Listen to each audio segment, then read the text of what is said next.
The newsroom, where untold story is revealed. But I can tell you, Winnie Doro, take an example of a Mama Babas. He brought the public order management law. He was the first victim. Make sure you're not a victim of that military code one day. Balabya abakulembeze bangi nga mwe muli n'abafa aba NUP nga bagenze mu court martial eyo ne bagamba kale singa aba bakulembeze abo ababatwaga ensonga lwaki bali mukomera singa bajja ne mu court martial omuli abantu abo ababulijjo tubagulunga tugamba twagala abantu baffe mute abantu baffe kubanga tebalina musango.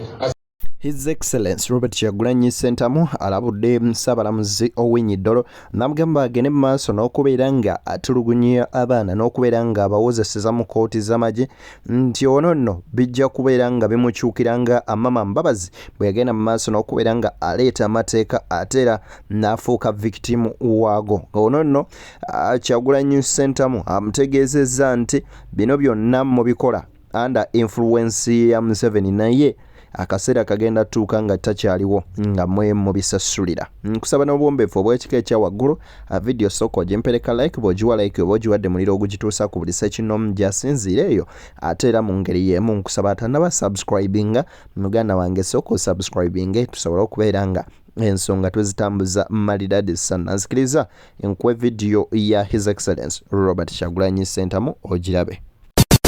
Ebuvanjuba nebugwanjuba ewaka wasigalawo ewasinga. Beyond the Newsroom gwe mukutu ogukuleetera ekyo ekisinga katiranga naffe ng'oyita ku noti 771 44 53 ne noti 744 26 41 na bino bikulu tetulanga bafere tetulanga basawo ba kinnansi n'abagwa mu koowe eryo mwebale kutuwagira. Thank you. But I can tell you, Winnie Doro, take an example of a Mama Babas. He brought the public order management law. He was the first victim. Make sure you're not a victim of that military code one day. But again, as a trained lawyer, as a person well respected, we think you're supposed to be, presiding over a justice system, not an injustice system. The message that comes from Machete, Kalanzi, Kato, n'abalala babagambi mbere bagumu. Babagambi bote bagenda kukiriza misango gye batazza. Tebagenda kukiriza misango gye batazza. Naye nga temonna kuba ngalo mubabeererewo mubeerenga muboogerako temukiriza nsonga yaabwe kusirikiza. Bano bamagala Museveni tabatadde kubanga yagala nnyo bata kubanga temuzikizza. Demand for them because they are innocent. Demand for them. Also, they sent a message to leaders. They've been watching with excitement the attention that was drawn when Dr. Kizza Besigye was illegally arraigned in the military court. They hope the same attention will go to these ordinary citizens. Balabya abakulembeze bangi nga mwe muli n'abafa aba NUP nga bagenze mu court martial eyo ne bagamba kale singa aba bakulembeze abo ababatwaga ensonga lwaki bali mukomera singa bajja ne mu court martial omuli abantu abo ababulijjo. Tubagulunga tugamba twagala abantu baffe mute abantu baffe kubanga tebalina musango.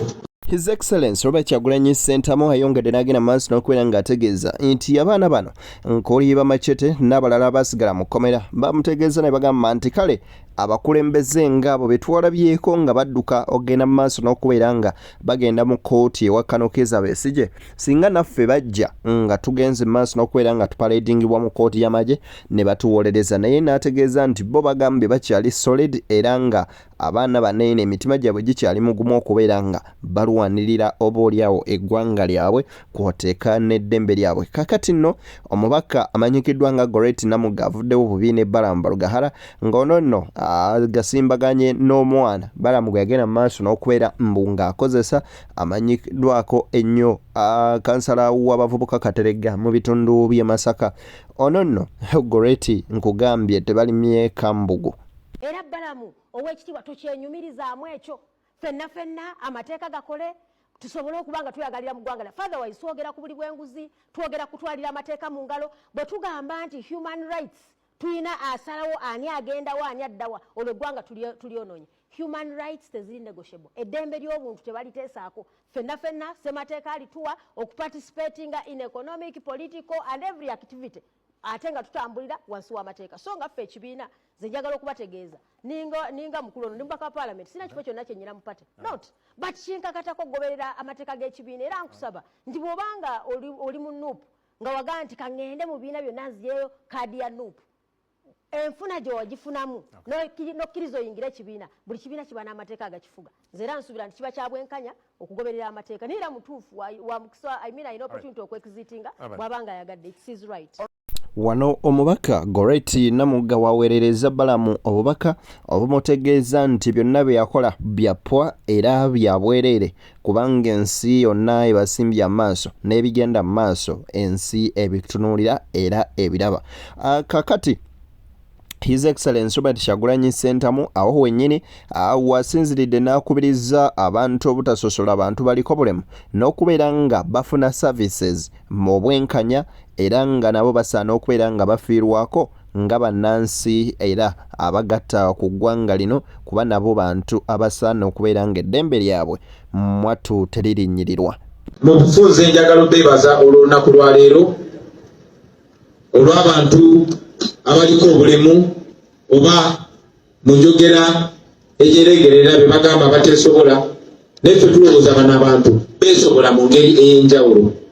Fenno tubadde nga tukkiririza mu baganda baffe abo ab'ekikula ekyenjawulo kuffe kuviira ddala biseera by'emabega nga nkyali ghetto president mujjukira eyali vice president wange. Ekikulaga mu ndowooza gye tulowooza era tukyalowooza bwetu tujjagenda mu maaso nga tulowooza bwe tutyo. Tulowooza bwe tutyo kubanga tumanyi nti obulema tebujja dda. Oyinza okuba oli wano ng'oyimidde ku magulu abiri enkyanga tuyimidde ku magulu abiri. Bangi kuffe tulemaziddwa abamu ekiseera ekigere abalala olubeerera. Fyonna tutambuliddeko ku migo abamu ekiseera ekigere abalala olubeerera. Bangi kuffe amagulu gaabwe gatemebwako emikono gyabwe gyatemebwako babajjamu amaaso abalala tebakyategeera bulungi olw'okutulugunya kwe bayisibwamu nga bayisibwamu gavumenti eno ey'abatemu ekulemberwa Museveni. So tumanyi kino tekituli wala. Buli nteekateeka gye tuteekateeka nga tugiteekerateekera omuntu aliko obulemu tuba tweteekerateekera naffe kuba tumanyi embeera gye tutambuliramu. Ate tumanyi nti enkola eyo tigenda kutandikira kuffe wabula ng'ensi ekyalimu ensa ku mirembe gy'Abogote n'egy'Abamini. Enteekateeka eyo yaliwo mu gavumenti. Muganda wange Nubian oyo yetulagako ku mukwano gwe ye yasomera Shimoni. Mu ssomero lya Shimoni mu ssomero lyasomerangamu abaana naye nga waliwo ne section ez'abaana abaliko obulemu abatalaba abatawulira. Tulina enjogera gye njagala okuyita ey'ekisiru enkadde ennyo eyina okuddirizibwa. Enjogera y'okuyita okugeza omuntu atawulira n'ogamba nti si n'ekyakiggala nakyo ndaba kya jjogo naye n'omuyita kasiru. Nubiya ne yetunyumiza nti omwana oyo eyali tawulira ye yabakulemberanga naye ngadde eri mu badongo ne bamuyita kasiru naye nga yakulembera naye ng'omanyi okulembera kiraasi nga ne Nubiya ndi ali omu ate nga ffe tumumanyi ng'akagezi munnyo. Kubanga munnanga abantu abatukulembera tebafa ku nsi n'omulundi n'ogumu bokasita baba nga balina kye babbamu nga balina kye babbamu nga balina kye babbamu kuziba nga z'Abannayuganda bonna. That is exactly how it should be. Buli Munnayuganda amanye nti Munnayuganda yeyagalire mu nsi ye ng'omuntu. Tumanyi nti n'okufuna emirimu ne bw'obanga gw'osinga ebiwandiiko naye n'ojja ng'otambuza muggo oba ng'otambulira mu kagaali oba nga weewalula tebakuwa mulimu. Naye ekyo kitereeza erina kubeera government policy.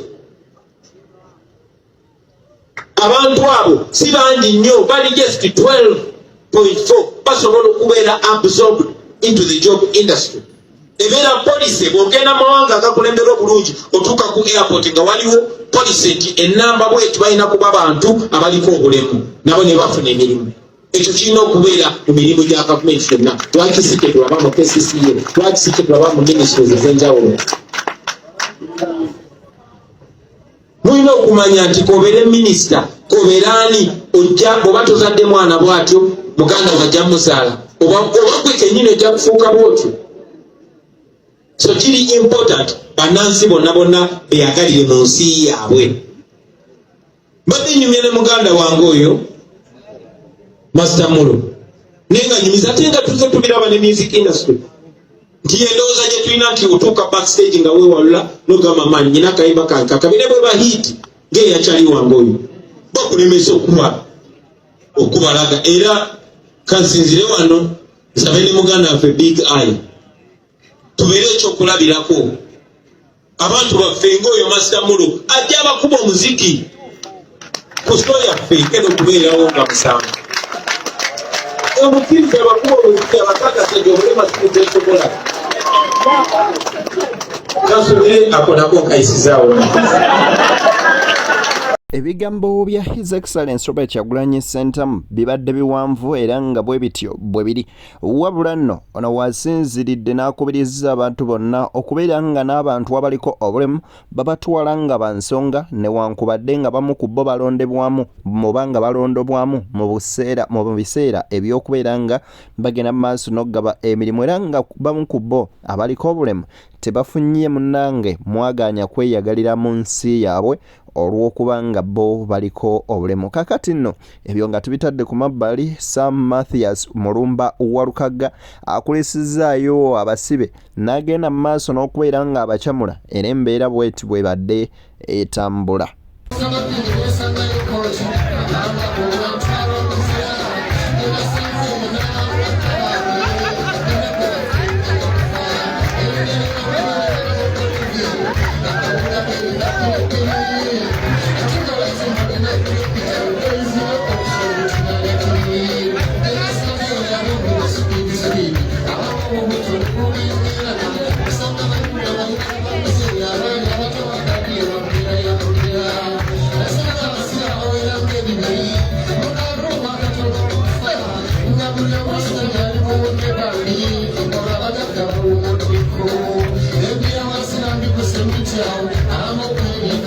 Njagala okubeebaza mwenna abagenda mu maaso n'okubeera nga mugoberera Beyond the Newsroom. Nzidde niyakutuusako ensonga ate tusinkane mu mboozi zaffe endala eziddako. Mbaagaliza bye munjagaliza banywanyi temujjanga okwo.